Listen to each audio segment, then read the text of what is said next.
G'day, Professor Joseph Drew here. One of the things I hear all the time when I'm walking around the community, talking to community groups, is about the average rate level in a local government area and how that compares to the surrounding local government areas and how it compares to other councils in the same OLG group. Look, average rates is probably the worst way of comparing whether your tax burden is reasonable or not. And in this video, I'll explain why.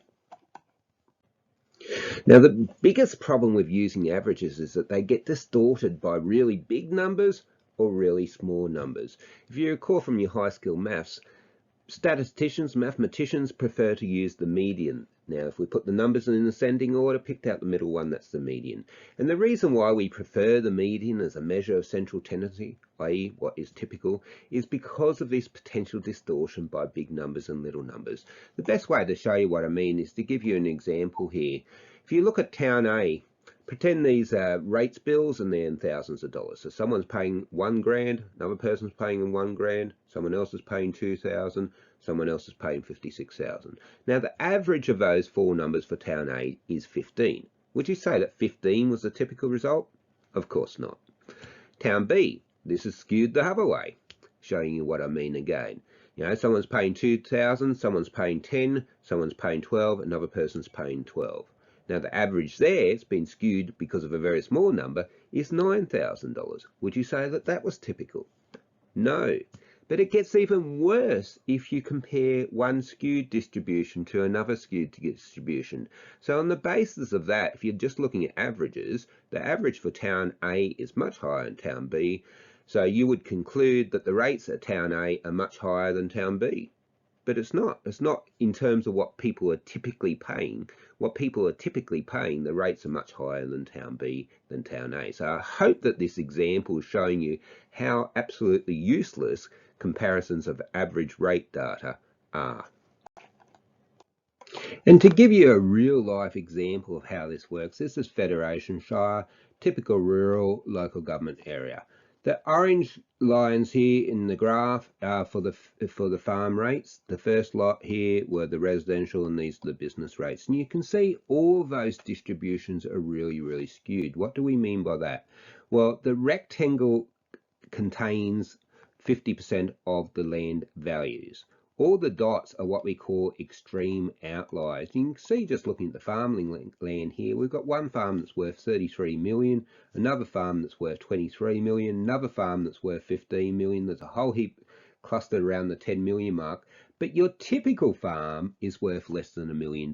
You can see how that skewed the averages right up towards the top, skewed to the right, we would say. Now, let's just have a look at farmland in greater detail. So what I've done here in this second graph is I've got rid of all those extreme outliers, all the dots, so that we can actually see the box and whisker plot and see what's happening. Now, to explain a box and whisker plot, if you've forgotten how it works from school, above this line here, there's top 25% of land values. Below the line at the bottom of the rectangle is the bottom 25% of the land values. So your typical results, 50% of land values are contained within that rectangle. The line in the middle of the rectangle is the median. If we put the numbers in ascending order and picked out the middle number, that's the median. And that's what most statisticians will tell you is usually the best measure of central tendency, usually the best measure of typical result. Now the cross here, you can see, is the average marked in. And what you'll notice straight away is that the average is much higher than the median. It is nowhere near the typical result. And that's been skewed because of the graph previously that I showed you, where you have those massive corporate farms worth $30-something million. They've lifted up the averages, and it's made comparisons of averages in this particular local government area pretty meaningless, particularly if you consider that the councils you're comparing it to are also either going to be skewed upwards or downwards. Now, to further confuse matters, people are fundamentally confused about what rates are. I wish we'd stop calling them rates in Australia and call them what they are, which is local government tax. Rates are not a fee for service. Services should be charged fees. So for instance, your domestic waste, you pay a fee for it and it should cover the full cost of the domestic waste. Rates are a tax and they're supposed to fund public goods and services that aren't provided to particular individuals that we can all use, that no one can stop you from using. Things like roads and parks and recreation facilities. So it's really important to remember that rates are not a fee for service. They're tax like any other tax, like my income tax, for instance. So I pay a huge amount of income tax because I'm on a decent wage, probably the most of anyone here in Moonbi, and I get absolutely no Commonwealth government services. Should I be jumping up and down and saying, oh, I don't want to pay 70 grand income tax, I want to pay 3 grand because I don't get anything off the Commonwealth government? Why should I pay the tax? It wouldn't wash, would it? Because taxes are the price you pay for membership of a community. You don't get the precise amount of services back in proportion to the amount of tax you pay. That's not how taxes work. It's never how they work, and it's not meant to be how they work. As I say, taxes are there to fund public goods and services, things you can't stop people from using, things that people can't control, and things that everyone can use. So rates, local government tax, is actually a morally good tax. The idea goes back to a dude called Henry George. He came out to Australia in the late 1880s. He was a natural law philosopher from America. And his idea, like most natural law philosophers, was that we shouldn't tax the fruits of people's labours. Instead, what we should be trying to tax is unearned wealth. So his proposition was that we should have a tax on unimproved land value, which is what we use in New South Wales. So unimproved land values, we ignore your house, your fencing, any landscaping we do. We just talk about the value of the land. Now, if your unimproved land value goes up, it's because of things that other people have done. There's been migration or immigration. There's the new industry in town, new roads, better facilities, whatever. Why should you get to keep that wealth, that unearned wealth that was created by others?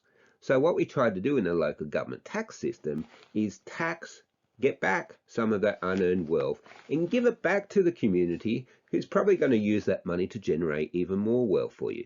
So out of all the taxes we have, this is probably the most morally upright tax that we have in Australia, and it is a really good tax in that sense.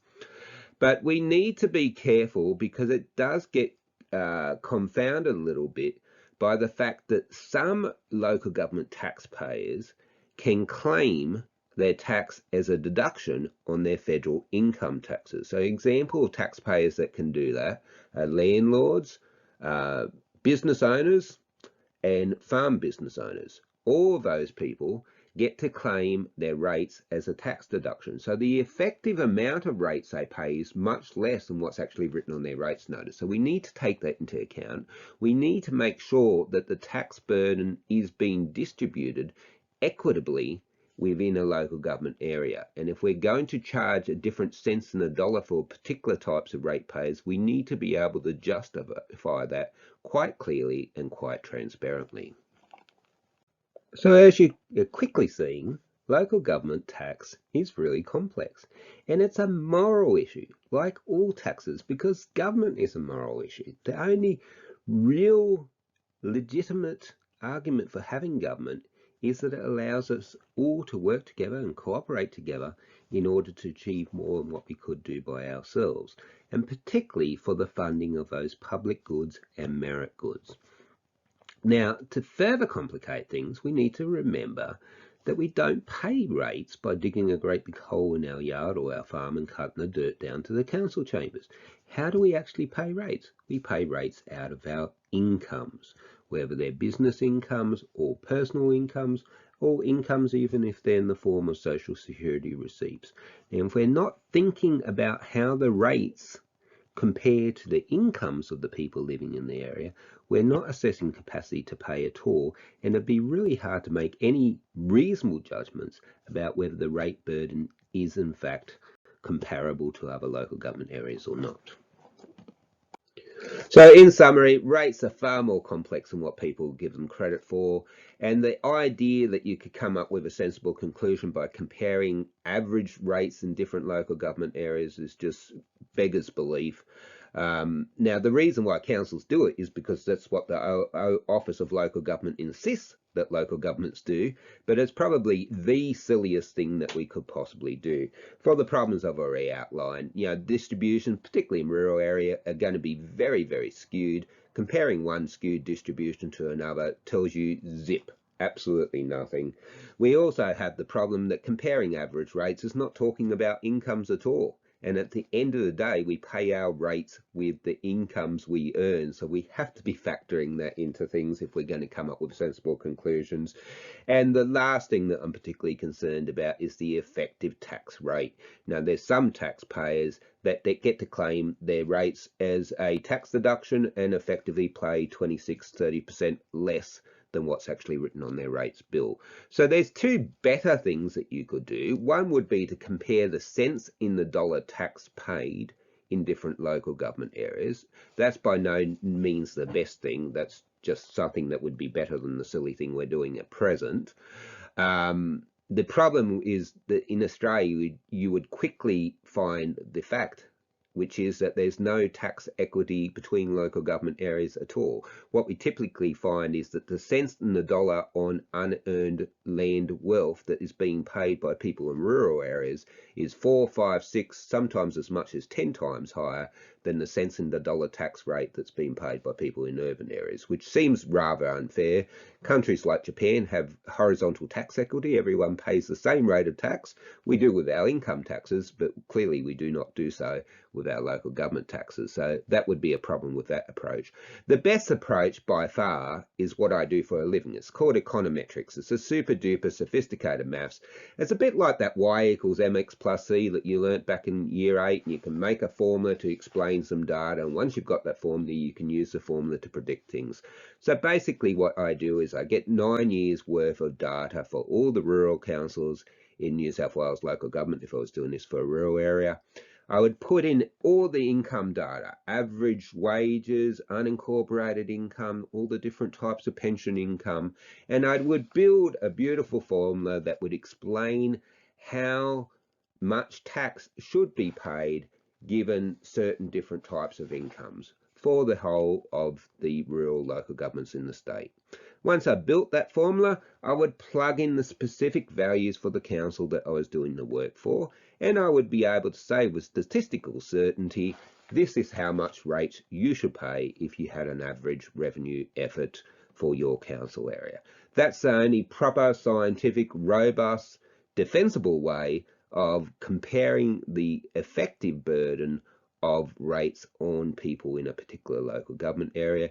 And certainly if your council was to do an SRV, that's what I would strongly recommend you do, because anything else, and certainly comparing average rates, is just complete guesswork and it's going to give you wildly misleading conclusions. Now, thank you for your attention, and sorry it was such a long video and a complicated video, but it's a complicated business, and I believe that people need all the information so they can make good decisions. So if you found the video helpful, please flick it around to other people, please give it the thumbs up, and if you're watching this on my YouTube channel, please consider subscribing. Thank you very much for your time. Goodbye.